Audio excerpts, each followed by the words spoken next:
Hello everyone, आज अपन discuss करेंगे the Hindu का article the making of an ecological disaster in the Nicobar. जो topic है उसके ऊपर सोनिया गांधी ने इसको लिखा है, तो ऑब्वियसली वो क्रिटिसाइज़ करेगी, बट कुछ न्यू पॉइंट भी है। तो स्टार्ट करते हैं। स्टार्टिंग में ऑथर बताती है कि लास्ट 11 ईयर पे देखें तो कोई भी कमी नहीं है हाफ बेक्ड या इल कंसिडर्ड पॉलिसी मेकिंग को लेकर के। जो सीरीज़ ऑफ प्लान किया जा रहा है ग्रेट निकोबार को लेकर के, वो काफ़ी मिस एडवेंचरस है। और जो प्रोजेक्ट पे खर्चा किया जा रहा है 72,000 करोड़, वो भी मिसप्लेस्ड है बताती हैं, क्योंकि वो एग्जिस्टेंशियल थ्रेट डेंजर होगा आइलैंड के इंडिजिनस ट्राइबल्स हैं उनको। और ये एक तरीके से मौकरी है, मजाक है, लीगल और ये डेलिब्रेटिव प्रोसेस है, जानबूझ के किया जा रहा है गवर्नमेंट के द्वारा। अपरूटिंग ट्राइबल्स के बारे में बात करें तो जो ग्रेटर निकोबार आइलैंड है वो होम है दो इंडिजिनस कम्युनिटीज़ का। पहला तो निकोबारिस ट्राइब एंड दूसरा सोम्फेन ट्राइब्स, ये दोनों का इंडिजिनस कम्युनिटीज़ है वहाँ के।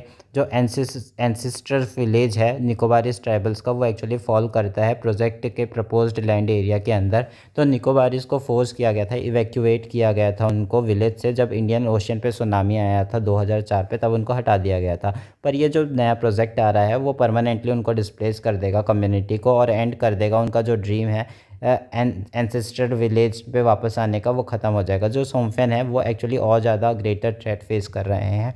जो आइलैंड के सोम्फेन पॉलिसी लेके आया गया था, आइलैंड सोम्फेन पॉलिसी, उसको नोटिफाइड किया गया था union ministry of tribal affairs के द्वारा, जिसमें स्पेसिफिकली रिक्वायर्स था कि अथॉरिटीज़ प्रायोरिटाइज करेंगे ट्राइबल के वेलफेयर और उनकी इंटीग्रिटी को लेके, ये कंसीडर करके कि जो डेवलपमेंटल प्रपोजल है वो काफ़ी लार्ज स्केल का है। पर वो एक्चुअली कर क्या रहे हैं कि जो प्रोजेक्ट है वो डीनोटिफाई करवा रहा है सिग्निफिकेंट पार्ट का सैम्फन ट्राइबल्स रिजर्व का, और डिस्ट्रॉय कर रहा है फॉरेस्ट इकोसिस्टम को। और ये एक तरीके से कॉज करेगा लार्ज इन्फ्लक्स, यानी कि बहुत सारे लोगों का अराइवल होगा, पीपल्स का, और टूरिज्म वगैरह बढ़ेगा।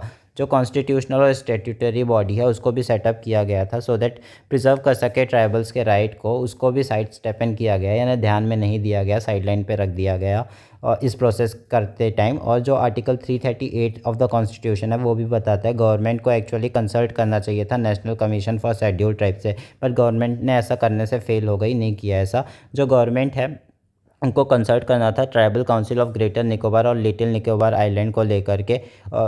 इंस्टेड जो काउंसिल ऑफ चेयरमैन्स का प्ली था कि जो निकोबारिस ट्राइबल्स हैं उनको अलाउ करना चाहिए कि रिटर्न करें, वो अपना एंसेस्टर विलेज में वो रिटर्न कर सकते हैं, ऐसा इन्होंने बोला था काउंसिल ने। बट इसको भी नेगलेक्ट कर दिया गया। भले बाद में उनको नो ऑब्जेक्शन सर्टिफिकेट सिक्योर कर लिए थे गवर्नमेंट ने, बट वापस उसको रिवोक कर दिया गया था काउंसिल के द्वारा, कि ये नोट करते हुए कि जो अथॉरिटीज़ ने ये दिया है बहुत जल्दी जल्दी पे दिया है, और जो साइन भी करवाया गया है उस लेटर पे वो भी बहुत जल्दी पे करवाया गया है। फिर जो सोशल इम्पैक्ट असेसमेंट कंडक्ट किया जाता है, right to fair compensation and transparency in land acquisition and rehabilitation and resettlement act 2013 के अंतर्गत ये सोशल इम्पैक्ट असेसमेंट करवाया जाता है।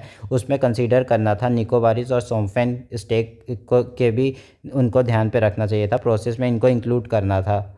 और फिर फॉरेस्ट राइट एक्ट 2006 है, वो एम्पावर करता है सोम्फेन को कि वो अपने अथॉरिटी को प्रोटेक्ट कर सके और प्रिजर्व कर सके और रेगुलेट कर सके और मैनेज कर सके फॉरेस्ट को।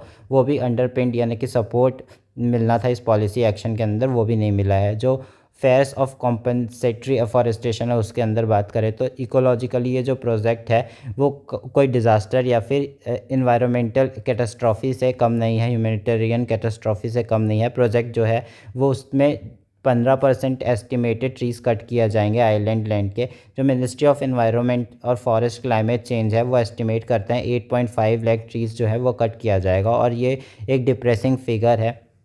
जबकि इंडिपेंडेंट एस्टिमेट्स जो हैं वो बताते हैं, सजेस्ट करते हैं 32 लाख ट्रीज़ कट किए जा सकते हैं, 32 से 58 लाख ट्रीज़ कट किया जा सकता है। गवर्नमेंट ने इसके लिए सॉल्यूशन दिया था कि इनडिस्क्रिमिनेट ट्री जो फॉल किया जा रहा है उसके बदले हम कंपनसेटरी एफॉरेस्टेशन करेंगे, जो पुअर सब्स्टिट्यूट है एज़ पर ऑथर। और ये जो प्लैंड एफॉरेस्टेशन किया जा रहा है वो हरियाणा में किया जा रहा है, हरियाणा के स्टेट पे, जहाँ पे थाउजेंड्स ऑफ किलोमीटर दूर है, जो कि और ये जो डिसाइड किया गया है वो डिफरेंट इकोलॉजिकल जगह पे किया गया है, तो वो भी प्रॉब्लम वाली बात है।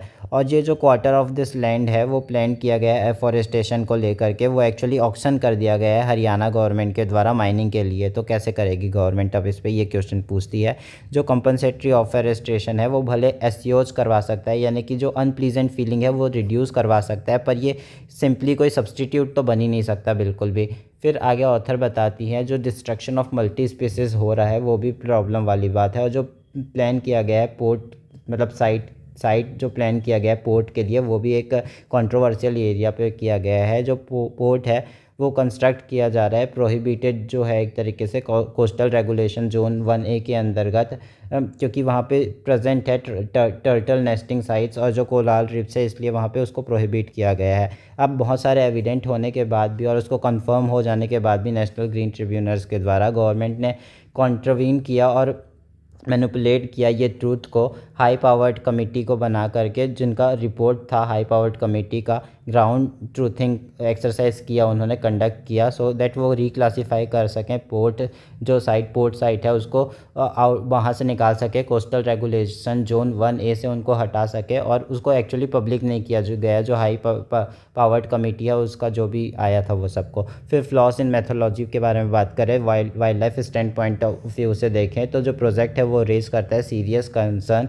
जहाँ पे प्राइवेटोलॉजिस्ट हैं वो लिखते हैं गवर्नमेंट को बहुत सारा कंसर्न बताते हैं कि जो प्रोजेक्ट का इम्पैक्ट है वो निकोबार लॉन्ग टेल मकाओ के ऊपर पड़ेगा। और जो assessment of sea turtle nesting sites assessment किया गया है उसको ऑफ सीज़न नेस्टिंग में किया गया है, जब नेस्टिंग नहीं होता तब किया गया है। ड्रोन को जो एम्प्लॉय किया गया है प्रोजेक्ट के इम्पैक्ट को पता कर सके, डुगोंग के ऊपर क्या इम्पैक्ट होगा उसको पता कर सके। तो ड्रोन का भी लिमिटेड कैपेसिटी है और वो सिर्फ असेस कर सकता है सैलो एरियाज़ पे, बाकी जगह नहीं कर सकता। फाइनली जो प्रोजेक्ट है वो इंक्लूड करता है पोर्ट को, वो भी सेस्मिक सेंसिटिव अर्थक्वेक एरिया पे है।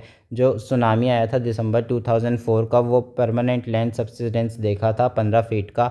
जो 6.2 मैग्नीट्यूड का अर्थक्वेक आया था अंडमान एंड निकोबार आइलैंड में जुलाई 2025 में, वहाँ पे हो रहा है। तो ये एक तरीके से हमको रिमाइंड करवाता है कि ये जो प्रेजेंट थ्रेट बनेगा बाद में जा कर के। और तो ऐसा प्रोजेक्ट अगर यहाँ पे बनाया जा रहा है तो ये डेलिबरेटरी एक तरीके से जियोपर्डाइज यानी कि हार्म करेगा जो इन्वेस्टमेंट है उसको, इंफ्रास्ट्रक्चर को और पीपल को, इकोलॉजी को भी ये हार्म करेगा। और जो अब हमारा कमिटमेंट है फ्यूचर जनरेशन को, सिर्फ एक तरीके से परमिट नहीं किया जा सकता लार्ज स्केल डिस्ट्रक्शन के लिए। मस्ट हमको अपना इसका वॉइस उठाना चाहिए। जो ट्रेवेस्टी यानी कि ऑफेंसिव ऑफ जस्टिस हो रहा है, ऑफेंस हो रहा है जस्टिस के अगेंस्ट पे, उसके अगेंस्ट हमको हाथ उठाना चाहिए। और जो ये बिट्रेयल है हमारे नेशनल वैल्यूज़ का, इतना ही था इस आर्टिकल पे। अगर अच्छे से समझ में आया होगा तो लाइक, सब्सक्राइब एंड शेयर करना। Have a good day.